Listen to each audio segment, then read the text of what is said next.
नमस्कार, फाइटर समाचार में आपका स्वागत है। पेश आज 20 नवंबर सुबह 6 बजे राजस्थान की खास खबरें। पूर्व सीएम अशोक गहलोत ने स्पेशल इंटेंसिव रिवीजन यानी आईएसआर को लेकर हो रहे विवादों पर गंभीर सवाल उठाए हैं।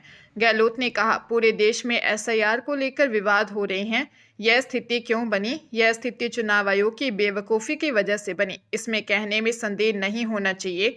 उनकी नीयत शुरू से ही खराब है, उनकी भाजपा और सरकार से मिली भगत है। गहलोत ने कहा, एसआईआर पर विवाद हो रहे हैं, पूरे देश में मुद्दा बना हुआ है, इसमें निर्वाचन आयोग की गलती है, जानबूझकर कंट्रोवर्सी पैदा कर रहे हैं। देश में ऐसा माहौल बनने लग गया कि चुनाव आयोग पर लोगों को संदेह होने लग गया है। गहलोत जयपुर प्रदेश कांग्रेस मुख्यालय में इंदिरा गांधी की जयंती पर श्रद्धांजलि देने के बाद मीडिया से बातचीत कर रहे थे। गहलोत ने कहा, राहुल गांधी अकेला क्या करेगा? वह तो नेता प्रतिपक्ष होने के नाते बोल सकता है। जनता को आगे आना पड़ेगा, जनता को सड़कों पर आना पड़ेगा। चिकित्सा शिक्षा विभाग ने राज्य के सरकारी एवं संबद्ध मेडिकल कॉलेजों में मेस एवं कैंटीन सेवाओं को लेकर नई गाइडलाइन बनाई है। मेस की समस्याओं का समाधान करने के लिए 12 मानक तय किए हैं। इसके तहत अब मेडिकल कॉलेज के हॉस्टल और संबद्ध अस्पतालों में स्वच्छ, किफायती, पौष्टिक एवं छात्र केंद्रित भोजन व्यवस्था सुनिश्चित होगी। चिकित्सा एवं स्वास्थ्य मंत्री ने बताया कि कैंटीन संचालन के लिए 12 सूत्रीय दिशा निर्देशों की यह पहल भोजन गुणवत्ता में सुधार, नियमित समय पर निर्माण, स्वच्छता, सही कीमतें एवं उचित प्रबंधन में कारगर साबित होंगी। इससे राज्य के 20,000 से अधिक चिकित्सा छात्रों के लिए स्वस्थ, तनाव मुक्त वातावरण सुनिश्चित होगा। शासन सचिव चिकित्सा शिक्षा अम्बरीश कुमार ने बताया कि कैंटीन संचालन के संबंध में यह आदेश सभी जिलों के चिकित्सा महाविद्यालयों एवं विश्वविद्यालयों के प्राचार्यों एवं नियंत्रकों को जारी किए गए हैं। राजस्थान हाईकोर्ट ने राज्य में महिलाओं और बालिकाओं के लिए सुरक्षा गृहों यानी नारी निकेतन की बेहद खराब स्थिति पर कड़ा संज्ञान लिया है। कार्यवाहक मुख्य न्यायाधीश संजीव प्रकाश शर्मा और जस्टिस मनोज कुमार गर्ग की डिवीजन बेंच ने कहा, भारत का सबसे बड़ा भौगोलिक राज्य होने के बावजूद 44 जिलों में सिर्फ 7 नारी निकेतन होना अत्यंत पीड़ादायक और शर्मनाक है। हाईकोर्ट ने सख्त टिप्पणी करते हुए कहा कि किसी पीड़िता को सैकड़ों किलोमीटर दूर शेल्टर होम भेजना उसके लिए दूसरी यातना के समान है। राजस्थान के अलग अलग क्षेत्रों में भाषा संस्कृति भी अलग है, इसलिए हर क्षेत्र में नारी निकेतन, बालिका गृह और फॉस्टर होम होना जरूरी है। कोर्ट ने यह भी कहा कि राजस्थान के विभिन्न क्षेत्रों में स्थानीय भाषाएं भी अलग हैं, इसलिए राज्य को इन पहलों को पहचानना चाहिए और विभिन्न जिलों में नारी निकेतन, बालिका गृह तथा फॉस्टर होम स्थापित करने के लिए कदम उठाने चाहिए। भरतपुर की ईदगाह कॉलोनी निवासी मोहम्मद शाहिद खान ने पीएम किसान सम्मान निधि योजना में करोड़ों रुपयों का बड़ा घोटाला कर प्रशासन को चुका दिया है।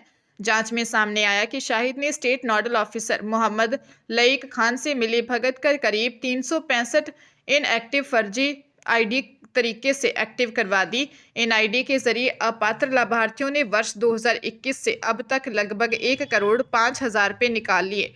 इस फर्जीवाड़े और घोटाले में जिले के तहसील स्तर पर कई अधिकारी और कर्मचारियों की भूमिका संदिग्ध पाई गई है।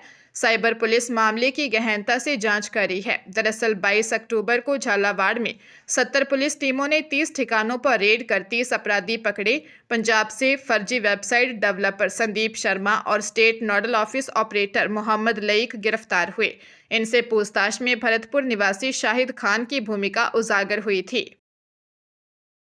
मेवाड़ के सुप्रसिद्ध कृष्ण धाम श्री सांवलिया जी के करोड़ों के भंडार को लेकर ऐतिहासिक कानूनी फैसला आया है, जिसने चढ़ावे की राशि पर राजनीतिक दबावों और मनमाने खर्च पर लगाम लगा दी है। यह फैसला महत्वपूर्ण है क्योंकि सांवलिया जी के भंडार से हर महीने औसतन 26 से 27 करोड़ रुपए की राशि निकलती है, जिस पर लंबे समय से राजनेताओं, संस्थाओं की निगाहें टिकी थी। मंडफिया सिविल जज विकास कुमार ने मामले में जनहित याचिका पर सुनवाई करते हुए साफ कर दिया कि सांवलिया जी की संपत्ति को अब मंदिर मंडल के प्रावधानों के विपरीत बारीक क्षेत्रों में या राजनीतिक हितों की पूर्ति के लिए खर्च नहीं किया जा सकेगा।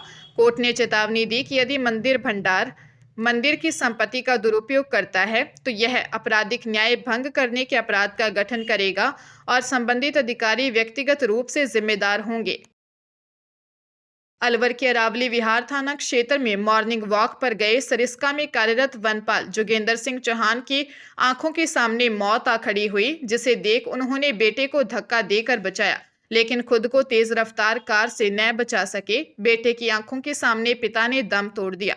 जोगेंद्र का परिवार शांति कुंज में रहता है, एक भाई विदेश रहता है। वनपाल की मौत के बाद उसके दोस्त पूर्व कमिश्नर जितेंद्र नरुक्का सहित अन्य लोग अस्पताल पहुंचे। वनपाल जोगेंद्र सिंह अपने 11 साल के बेटे अनिरुद्ध के साथ भवानी तौप चौराहे से आसपास घूमने निकले थे। अचानक तेज रफ्तार कार को देखकर वनपाल जोगेंद्र ने बिना देर किए अपने बेटे को जोर से धक्का देकर साइड में कर दिया, लेकिन खुद कार की चपेट में आ गए। परिवार और स्थानीय लोगों में घटना को लेकर गहरा आक्रोश है। पुलिस ने कार चालक की तलाश तेज कर दी है। राजस्थान हाईकोर्ट ने सब इंस्पेक्टर भर्ती 2021 में पेपर लीक के मुख्य आरोपी की जमानत याचिका खारिज कर दी। जानकारी के अनुसार सब इंस्पेक्टर भर्ती 2021 में पेपर लीक से जुड़े प्रकरण में राजस्थान हाईकोर्ट ने मुख्य आरोपी जगदीश बिश्नोई की जमानत खारिज कर दी। साथ ही आरोपी राजीव बिश्नोई, कार्तिकेय शर्मा, रिंकू यादव की जमानत भी खारिज कर दी गई है। राजस्थान हाईकोर्ट में जस्टिस चंद्र प्रकाश श्रीमाली की एकल पीठ ने आरोपी जगदीश बिश्नोई सहित अन्य की जमानत याचिका खारिज कर दी। राज्य सरकार की ओर से विशेष लोक अभियोजक अनुराग शर्मा सहित एडवोकेट अक्षत शर्मा ने पैरवी की। नीतीश कुमार आज गांधी मैदान में सीएम पद की शपथ लेंगे। कार्यक्रम में पीएम मोदी भी शामिल होंगे। जदयू के कार्यकारी अध्यक्ष संजय झा ने यह जानकारी दी है। बुधवार को सीएम हाउस में जदयू के विधायक दल की मीटिंग हुई। बैठक में नीतीश कुमार को विधायक दल का नेता चुन लिया गया है। चर्चा है कि जदयू कोटे से 13 मंत्री बनाए जा सकते हैं। शपथ ग्रहण समारोह गांधी मैदान में होगा। कार्यक्रम में प्रधानमंत्री नरेंद्र मोदी, गृह मंत्री अमित शाह, रक्षा मंत्री राजनाथ सिंह, भाजपा के राष्ट्रीय अध्यक्ष जेपी नड्डा के साथ ही यूपी के सीएम योगी आदित्यनाथ शामिल होंगे। इसके साथ ही दिल्ली की सीएम रेखा गुप्ता, उत्तराखंड के सीएम पुष्कर सिंह धामी, मध्य प्रदेश के सीएम मोहन यादव, राजस्थान से भजनलाल शर्मा, महाराष्ट्र से देवेंद्र फडणवीस सहित भाजपा शासित राज्यों के सीएम और डिप्टी सीएम शामिल होंगे। दौसा की विशिष्ट एनडीपीएस कोर्ट में अवैध डोडा पोस्त बरामदगी प्रकरण में दोषी को 14 वर्ष के कठोर कारावास और 2 लाख रुपए के अर्थदंड की सजा सुनाई है। अर्थदंड जमा नहीं करने पर आरोपी को 1 वर्ष का अतिरिक्त कठोर कारावास भुगतना होगा। दरअसल आबकारी निरोधक दल लालसोट दौसा मार्ग पर एक रेस्टोरेंट डूंगरपुर पुलिया के पास नाकाबंदी की थी। इस दौरान हरियाणा की ओर से आ रहे एक 6 चक्का ट्रक को रोककर तलाशी की। ट्रक के अंदर काले रंग के प्लास्टिक के कट्टे भरे मिले। कट्टों में 1455 किलो अवैध डोडा पोस्त पाया गया, जिस पर ट्रक चालक विष्णु कुमार को गिरफ्तार किया। विशेष लोक अभियोजक गोपाल लाल शर्मा ने अदालत में कुल 11 गवाहों के बयान करवाए और 368 दस्तावेज व साक्ष्य प्रस्तुत किए। विशिष्ट न्यायाधीश रविकांत सोनी ने दोषी विष्णु कुमार निवासी फतेहाबाद, हरियाणा को 14 वर्ष के कठोर कारावास और 2 लाख रुपए जुर्माने से दंडित किया। राजधानी जयपुर के प्रताप नगर इलाके से बस ऑपरेटर के अपहरण मामले में गिरफ्तार मास्टरमाइंड सुरेंद्र चौधरी उर्फ फौजी निवासी द्वारिका दिल्ली से पूछताछ में अहम खुलासे किए हैं। फौजी ने धारा सिंह का अपहरण करने के लिए इलाके के पूर्व में चालानशुदा 34 बदमाशों की सूची तैयार की थी, फिर संपर्क कर 20 लाख रुपए में अपहरण कराने के लिए हायर किया। साथ ही 20,000 रुपये एडवांस दिए। फौजी ने धारा सिंह की 6 दिन रैकी की थी। फौजी ने ही बदमाशों को बताया था कि कार कहां से किराए पर लेनी है। उसके बाद अपहरण करने का स्थान और समय बताया था। पुलिस ने मुख्य आरोपी सहित 3 जनों को गिरफ्तार किया है, जिन्हें 3 दिन के रिमांड पर लिया है। अब बदमाशों को कोर्ट में पेश किया जाएगा। थानाधिकारी राजेंद्र कुमार शर्मा ने बताया कि यह पूरा विवाद जयपुर सिटी मिनी बस के रूट नंबर 55 का था।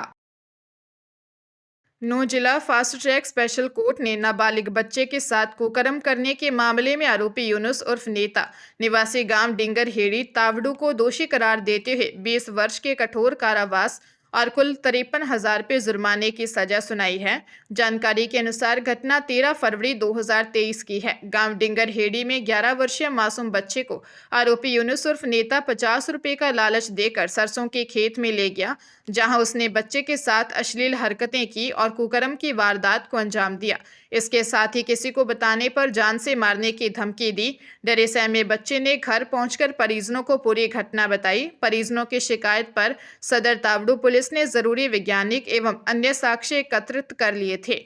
इन्हें मजबूत सबूतों के आधार पर अभियोजन पक्ष ने अदालत में प्रभावी पैरवी की।